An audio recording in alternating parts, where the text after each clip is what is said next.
आपसे मैकडी वाला बहुत सारे पैसे मांगेगा। वो किस चीज के पैसे मांग रहा है आपसे? मैकडी वाला आपसे पैसे मांगेगा, एक्स्ट्रा पैसे मांगेगा अपनी मार्केट में जो उसकी गुडविल है उस चीज के आपसे वो पैसे मांगेगा। और क्योंकि मैकडोनल्ड की मार्केट में गुडविल है, आप उसे एक्स्ट्रा पेमेंट करने के लिए रेडी भी हो जाएंगे। उर्मी म्यूट कर बेटा अपने आपको, आवाज आ रही है बार बार।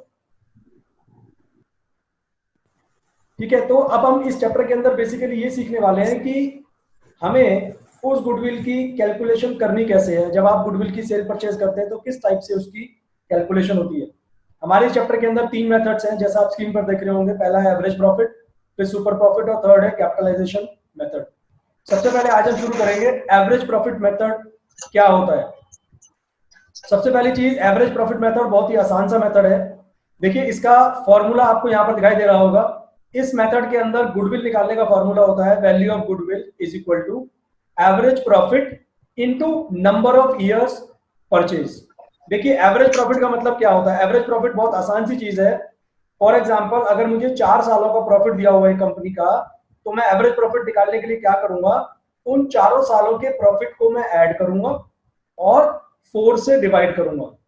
जितने साल का प्रॉफिट होता है उतने सालों के सारे प्रॉफिट्स को पहले ऐड करिए, उसके बाद जितने नंबर ऑफ ईयर्स हैं उससे डिवाइड कर दीजिए, तो मेरा निकल कर आता है एवरेज प्रॉफिट। मैं भी इस पर्टिकुलर पोर्शन की बात कर रहा हूँ। ठीक है, उसके बाद हम इसको मल्टीप्लाई करते हैं नंबर ऑफ ईयर परचेज से। नंबर ऑफ ईयर परचेज का मतलब होता है कि कितना टाइम लगेगा कि मैं जो मैंने पेमेंट की है अपनी गुडविल के लिए उसका मैं फायदा उठा पाऊंगा, उसको मैं रिकवर कर पाऊंगा। That is the meaning of number of years purchase. हमारे क्वेश्चन के अंदर आपको हमेशा number of year purchase given होगा। आपको नंबर ऑफ ईयर्स परचेज कभी भी कैलकुलेट करने की जरूरत नहीं पड़ेगी। ठीक है, अब चलते हैं नेक्स्ट पेज पे कि ये वाली इलस्ट्रेशन आप निकालो। अभी इलस्ट्रेशन नंबर 3। देखिए इस इलस्ट्रेशन के ऊपर कुछ पॉइंट्स लिखे हुए हैं। ये पॉइंट्स क्या कहते हैं, कभी कभी क्या होता है जब हमें प्रॉफिट्स दिए होते हैं पर्टिकुलर ईयर्स के, तो उन प्रॉफिट्स के अंदर ऐसे कुछ लॉस या ऐसे कुछ इनकम हमने कंसीडर कर रखी होती हैं जो हमें एक्चुअल प्रॉफिट नहीं बताती हैं। जैसे फॉर एग्जांपल अगर ऊपर पेज में फर्स्ट पॉइंट की बात करूं तो ये कहता है कि abnormal income of a year should be deducted out of profit of that year. देखो आप सिंपल सा तरीका याद रखना, जो भी एबनॉर्मल इनकम होगी किसी पर्टिकुलर ईयर में, एबनॉर्मल इनकम का मतलब है जैसे फॉर एग्जांपल आपको एक पर्टिकुलर ईयर में लॉटरी से कुछ इनकम आई। अब लॉटरी से जो इनकम आई है वो आपकी बिजनेस की इनकम नहीं है, तो वो एबनॉर्मल इनकम कहलाएगी। तो जिस पर्टिकुलर ईयर में एबनॉर्मल इनकम को मैंने ऐड कर रखा होगा उसमें से मैं माइनस कर दूंगा। ये पहले पॉइंट का मतलब है। दूसरा पॉइंट है एबनॉर्मल लॉस। अगेन ऐसे लॉसेस जो मेरे बिजनेस से रिलेटेड नहीं है। जैसे फॉर एग्जांपल आग लग गई यार बिजनेस के अंदर, स्टॉक जल गया या गोडाउन में आग लग गई, तो वो एक एबनॉर्मल लॉस है।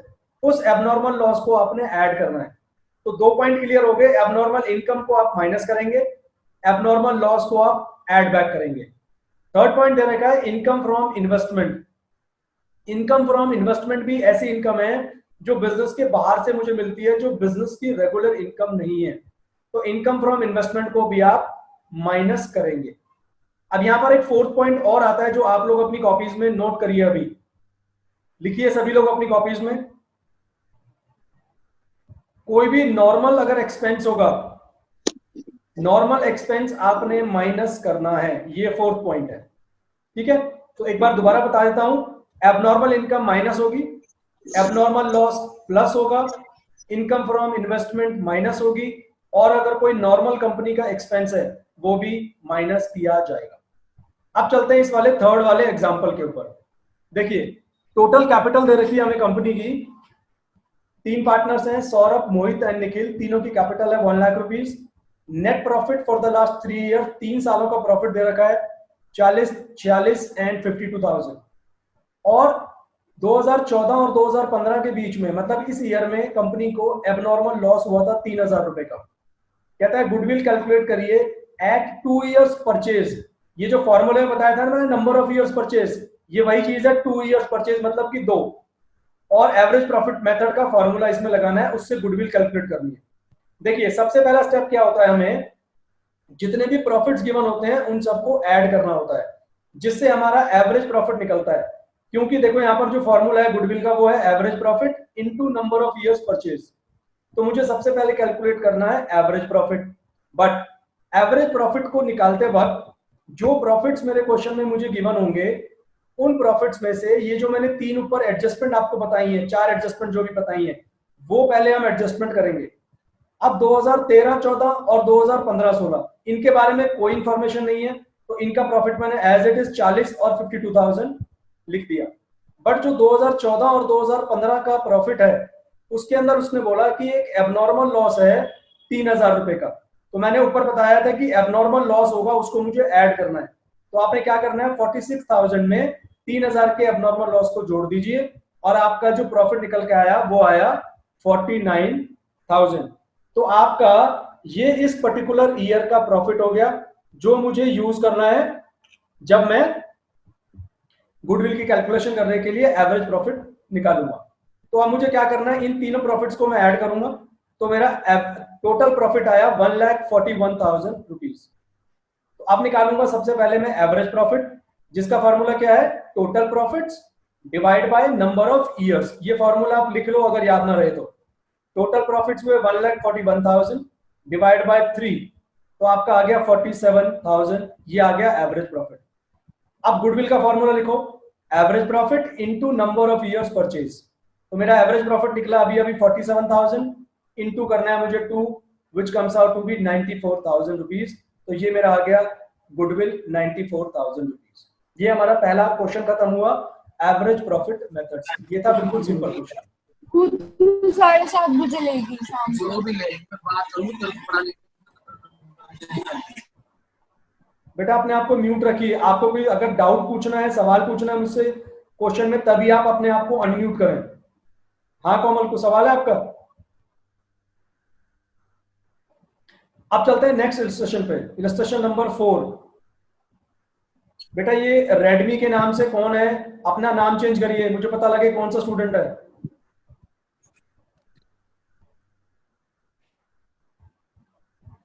रेडमी के नाम से कौन है? आप अपना नाम चेंज करिए, मैं रिमूव कर दूंगा नहीं तो। और रोहन सिंह सर नाम चेंज करिए। हाँ जी सर, ये जो नंबर ऑफ इयर्स परचेज है सर, एक बार फिर बताना क्या चीज है? बेटा ये क्वेश्चन में आपको गिवन होता है, जैसे क्वेश्चन की सेकंड लास्ट लाइन पढ़ो, जहां पर लिखा हुआ है ना, goodwill of the firm to be valued at 2 years purchase of average profits. ये 2 इयर्स परचेज, ये नंबर ऑफ इयर्स परचेज है, ये आपको क्वेश्चन में हमेशा गिवन मिलेंगे। इसका बेसिकली मीनिंग होता है कि जो मैं पैसा दे रहा हूं गुडविल को परचेज करने के लिए, कितने टाइम में मैं उस पैसे का फायदा उठा लूंगा, कितने टाइम में मैं उस पैसे को रिकवर कर लूंगा, ये मतलब होता है इसका। बेटा आपको पता है रोहन सिंह कौन है? संजय सक्सेना कौन है? बेटा मैं आप लोगों को रिमूव कर रहा हूं, आप नाम नहीं चेंज कर रहे हैं तो।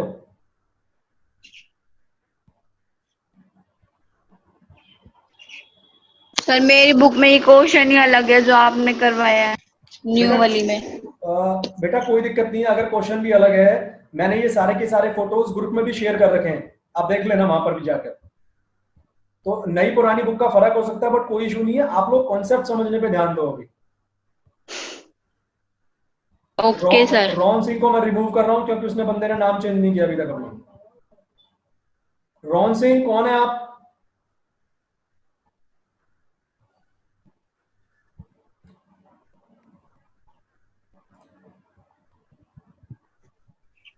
अब चलते हैं नेक्स्ट इलस्ट्रेशन पे। देखिए आपकी स्क्रीन पर आ रही होगी इलस्ट्रेशन नंबर 4। ये आप अपनी बुक में ओपन करो, ये आपको मिलेगी अपनी बुक के अंदर। एकदम म्यूट करो बेटा अपने आप को। बेटा म्यूट रखिए, जब तक आपको सवाल ना पूछना हो तब तक अनम्यूट मत करिए। एकदम म्यूट करो बेटा। नेक्स्ट सेशन, ए बी दो पार्टनर हैं, उनकी प्रॉफिट शेयरिंग रेशियो है इक्वल। उन्होंने एडमिट करा नए पार्टनर को इक्वल शेयर के लिए और बोला कि हम गुडविल की कैलकुलेशन करेंगे at 150% of average annual profit of last 5 years profits. तो ये प्रॉफिट दे रखे हैं मुझे 5 सालों के, और ध्यान से देखिएगा क्वेश्चन को, जो 2018 का दे रखा है उसमें 20,000 रुपए का लॉस है। उसके बाद नीचे कुछ एडजस्टमेंट दे रखी है, ठीक है। अब मैं आपको सीधा सॉल्यूशन पर लेकर चलता हूं और वहां पर मैं आपको इन क्वेश्चन इस वाले क्वेश्चन का मीनिंग जो पॉइंट्स में दे रखे हैं वो मैं आपको क्लियर करता चलूंगा साथ साथ में। आप लोग क्या करिए, सॉल्यूशन वाला पेज आप ओपन कर लीजिए अपने पास।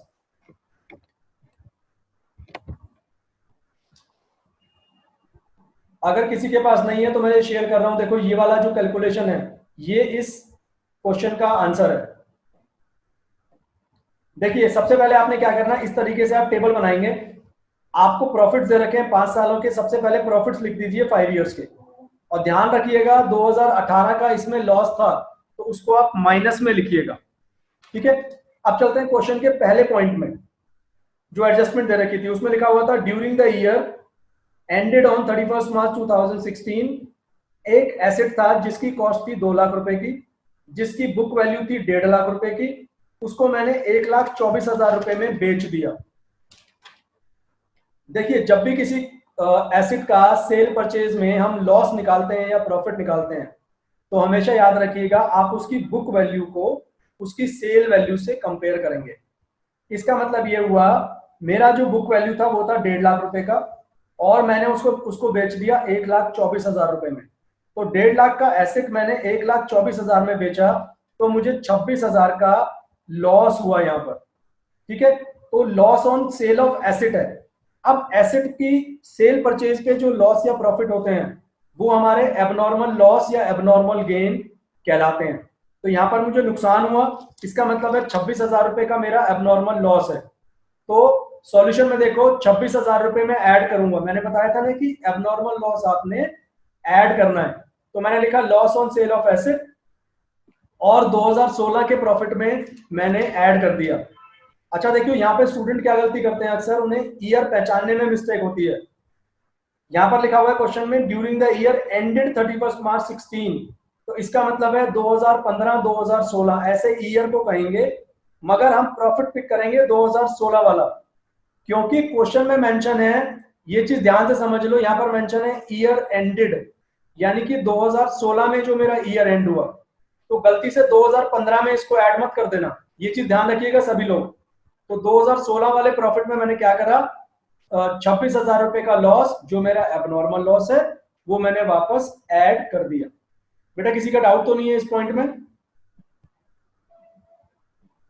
ठीक है, अब चलते हैं सेकंड पॉइंट पे। देखिए सेकंड पॉइंट कहता है मुझसे ड्यूरिंग द ईयर एंडेड 31 मार्च 2017, यानी कि अब मुझे 2017 वाला प्रॉफिट देखना है। कंपनी के जो एसेट्स हैं वो इंश्योर्ड नहीं थे, उनका हमने इंश्योरेंस नहीं करवाया था, बट इंश्योरेंस प्रीमियम है कंपनी में 20,000 रुपए का, यानी कि कंपनी को इंश्योरेंस प्रीमियम भरना है 20,000 रुपए का। तो ये जो इंश्योरेंस प्रीमियम होता है ये कंपनी का एक नॉर्मल एक्सपेंस है। तो ये नॉर्मल एक्सपेंस मैंने एक 4th पॉइंट नोट करवाया था, मैंने कहा था कि जो नॉर्मल एक्सपेंसेस होंगे वो कंपनी माइनस करेगी। तो 2017 का सिर्फ हमने इंश्योरेंस प्रीमियम लिखना हम भूल गए, तो सॉल्यूशन में आप क्या करेंगे, आप 2017 के प्रॉफिट में से 20,000 रुपए को आप माइनस कर दीजिए। देखिए ब्रैकेट का मतलब होता है माइनस में लिखना, ठीक है। अब चलते हैं नेक्स्ट पॉइंट पे। थर्ड पॉइंट दे रखा है क्वेश्चन के अंदर, 1 अप्रैल 2017 को 2 कंप्यूटर्स कॉस्टिंग 1 लाख रुपीज, यानी कि दोनों कंप्यूटर की टोटल जो कॉस्ट है वो है 1 लाख रुपए की, कंपनी ने उनको खरीदा and they were wrongly debited to travelling expense account. देखिए जो कंप्यूटर होता है वो हमारा एसेट होता है, कंपनी ने गलती से उसको अपना ट्रेवलिंग का खर्चा मानकर एंट्री कर दी, और इन दोनों कंप्यूटर्स के ऊपर कंपनी को डेप्रिसिएशन लगाना है रिटर्न डाउन वैल्यू मेथड से 20% पर एनम के हिसाब से। देखो ये पॉइंट बहुत इंपॉर्टेंट है, ध्यान से समझिएगा। पहली चीज, कंप्यूटर खरीदे गए हैं 1 अप्रैल 2017 को, यानी कि 1 अप्रैल 2017 से लेकर 31 मार्च 2018 तक पूरा एक साल बनता है। इस पर्टिकुलर ईयर को मैं डेप्रिसिएशन लगाऊंगा, यानी कि मैं पूरे साल का डेप्रिसिएशन कैलकुलेट करूंगा, पहला पॉइंट। दूसरी चीज, ये जो एसेट मैंने खरीदा इसको मैंने एक्सपेंस मान लिया गलती से, तो सबसे पहले मैं क्या करूंगा, ये मेरा एक नुकसान हुआ तो मैं वापस इस एबनॉर्मल लॉस को ऐड करूंगा। कौन से प्रॉफिट में? 2017 में नहीं, 2018 वाले प्रॉफिट में, क्योंकि मेरा जो ईयर एंड होगा ये वो 2018 को एंड होगा। तो जो मेरा ये 2018 का प्रॉफिट है, इसमें मैंने यहां पर कॉस्ट ऑफ कंप्यूटर को ऐड कर दिया। तो मैंने जिस चीज को खर्चा मान लिया था, खर्चा माना होगा तो मैंने माइनस कर दिया होगा गलती से प्रॉफिट में से, अब मैं उसको वापस ऐड कर रहा हूं। सिंपल तरीके से आप ये भी समझ सकते हैं, ये मेरा एक एबनॉर्मल लॉस है जिसको मैंने वापस ऐड कर लिया। ठीक है, उसके अलावा ये जो मेरे अब एसेट है कंप्यूटर मेरा, तो एसेट के ऊपर तो कंपनी डेप्रिसिएशन लगाती है ना। तो पहले 2018 में कंपनी ने डेप्रिसिएशन लगाया 1 लाख रुपए के ऊपर 20,000 रुपए का।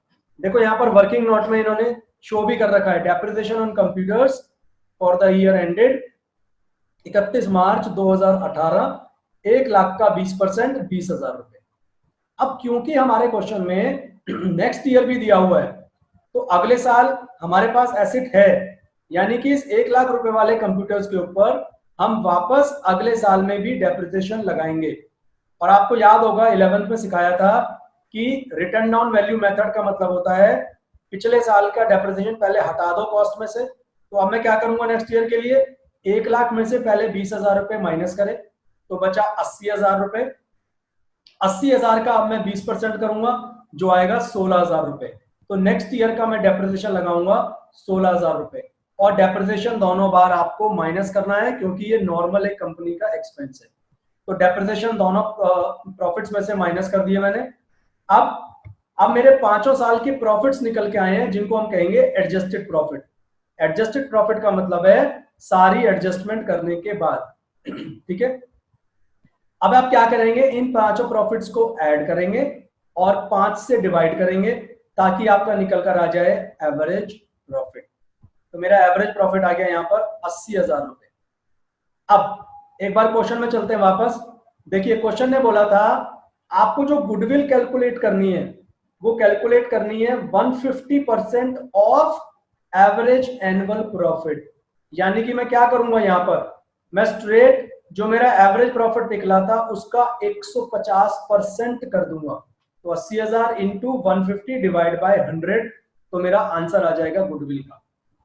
इस क्वेश्चन में ध्यान रखिएगा नंबर ऑफ इयर्स परचेज नहीं दिया था, उसकी जगह पर लिखा हुआ था कि आप एवरेज प्रॉफिट का 150% करिए तो आपकी गुडविल कैलकुलेट होकर आएगी। ठीक है, और आप सभी लोग अपने वीडियोस ऑन करके रखिए, वीडियो ऑफ नहीं रखने हैं। जैसे उर्मी ने वीडियो ऑन कर रखा है, आप सब लोग अपने वीडियो ऑन करिए। ये क्वेश्चन मेरा कंप्लीट हो गया तो मेरी वैल्यू ऑफ गुडविल निकल आई। बेटा किसी भी बंदे को किसी भी स्टूडेंट को इस क्वेश्चन में डाउट है तो आप उससे पूछ सकते हैं अनम्यूट करके अपने आप को।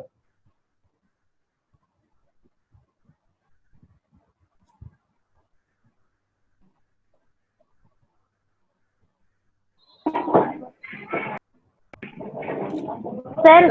हाँ बेटा बोलो। सर एक बार फिर से बता दो। कौन बोल रहा है बेटा? कोमल? सर मैं कोमल। बेटा वीडियो ऑन कर अपना, सभी लोग वीडियो ऑन करके बैठिए। सर मैं नहाई नहीं हूँ। बोलो क्या डाउट है, बोलो बेटा क्या डाउट है बताओ। सर समझ नहीं आया मुझे। क्या चीज समझ नहीं आई आपको?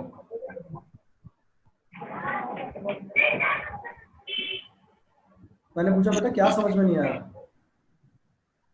सर मुझे नहीं आया ये क्वेश्चन समझ में बिल्कुल भी। आपने क्लास लेट ज्वाइन की थी? नहीं। तो मैंने जो पहला एग्जाम्पल करवाया था उसके ऊपर 4 पॉइंट लिखे हुए थे, वो नोट डाउन करे थे आपने? हाँ कर लिए। तो बेटा उसमें पहला पॉइंट था अगर कोई एबनॉर्मल लॉस है तो उसे ऐड करना है। तो ये जो loss on sale of asset लिखा हुआ है इस सॉल्यूशन के अंदर, वो एबनॉर्मल लॉस है कंपनी का, इसलिए मैंने उसको स्ट्रेट ऐड कर दिया यहाँ पर सेकंड वाले ईयर के अंदर।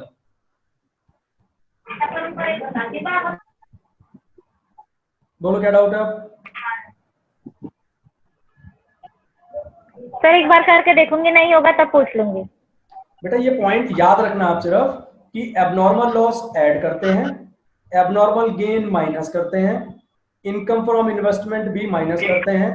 कोई नॉर्मल अगर एक्सपेंस है, जैसे इस क्वेश्चन के अंदर हमारा इंश्योरेंस प्रीमियम है, वो एक नॉर्मल खर्चा है जो कंपनी करती है, वो कंपनी उस पर्टिकुलर ईयर में लिखना भूल गई तो उसको आप माइनस कर दीजिए। ठीक है, इस तरीके से एडजस्टमेंट करने के बाद बेटा जो बाकी लोग हैं वो म्यूट करो अपने आप को, जिनका डाउट नहीं है। तमन्ना म्यूट कर बेटा। तो एडजस्टमेंट करने के बाद जो बाकी प्रॉफिट बचते हैं उनको बोलते हैं एडजस्टेड प्रॉफिट, और उसके बाद आपने फॉर्मूला अप्लाई करना है। Okay sir. बेटा जिनका डाउट नहीं है वो अनम्यूट मत करिए, वो म्यूट रखिए अपने आप को।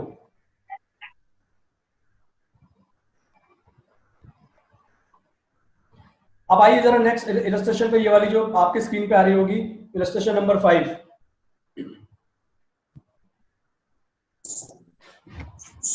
देखिए ए बी पार्टनर्स हैं, शेयरिंग उनकी जो रेशो दे रखी है वो दे रखी है 2:1। They decide to take C into partnership, C enter हो रहा है पार्टनरशिप के अंदर और उसका शेयर है 1/5। अभी इसका कोई काम नहीं है। For this purpose goodwill is to be valued at 80% of average annual profits of previous 3 और 4 years, whichever is higher। देखिए थोड़ा सा डिफरेंट क्वेश्चन है, बहुत आसान क्वेश्चन है। इस क्वेश्चन में हमें 4 सालों के प्रॉफिट्स दे रखे हैं। अब सबसे पहला काम क्या करना है, क्वेश्चन की लैंग्वेज कहती है आप एवरेज प्रॉफिट निकालो 3 सालों का, पिछले 3 सालों का और 4 सालों का।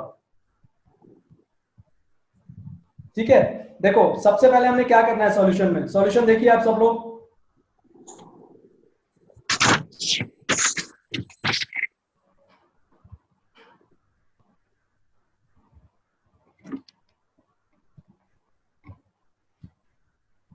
देखो इसमें इस क्वेश्चन के अंदर जो पार्टनर एडमिट करा था वो एडमिट कराया आपने 1 अप्रैल 2017 को, और क्वेश्चन में बोला है पिछले 3 सालों का और पिछले 4 सालों का एवरेज प्रॉफिट निकालो। देखिए जब लास्ट ईयर कैलकुलेट मतलब पिछले साल कैलकुलेट करने हो तो आपको एंड से शुरू करना है, यानी कि सबसे पहले आप 2017 का प्रॉफिट लेंगे जो कि 1,20,000 है, फिर 76,000 लेंगे 16 का, फिर 15 का लेंगे 80,000। ये वाले 3 साल लेने हैं। स्टार्टिंग से 3 साल मत ले लेना कि पहले 14 का फिर 15 का फिर 16 का, ऐसे गलत हो जाएगा। ठीक है, तो आपने क्या करना है, ये 3 सालों का प्रॉफिट उठाओ आप 120, 76 और 80, तीनों को ऐड करिए। देखो सॉल्यूशन में तीनों को ऐड करने के बाद 3 से डिवाइड करा तो ये क्या आया, मेरा 3 सालों का एवरेज निकल आया। अगले पार्ट में क्या करना है, क्वेश्चन में बोला था 4 सालों का भी एवरेज निकालो, तो इस क्वेश्चन के अंदर 4 ही ईयर का प्रॉफिट गिवन है, तो मैं सिंपल तरीके से 4 सालों के प्रॉफिट को जोड़ूंगा और 4 से डिवाइड कर दूंगा, तो मेरा एवरेज प्रॉफिट आ गया 93,500। अब वापस देखो क्वेश्चन की लैंग्वेज क्या कहती है, कहती है आपने क्या करना है, 3 सालों का एवरेज प्रॉफिट या 4 सालों का एवरेज प्रॉफिट, इन दोनों एवरेज प्रॉफिट्स में से जो ज्यादा होगा, ज्यादा कौन सा है हमारा सॉल्यूशन में, ज्यादा है 93,500, इसका मुझे क्या करना है, इसका मुझे कर देना है 80%, यानी कि दोनों एवरेज में से जो हायर होगी उसका मैं 80% निकालूंगा और वो मेरी गुडविल आएगी। ये है इस क्वेश्चन का सॉल्यूशन।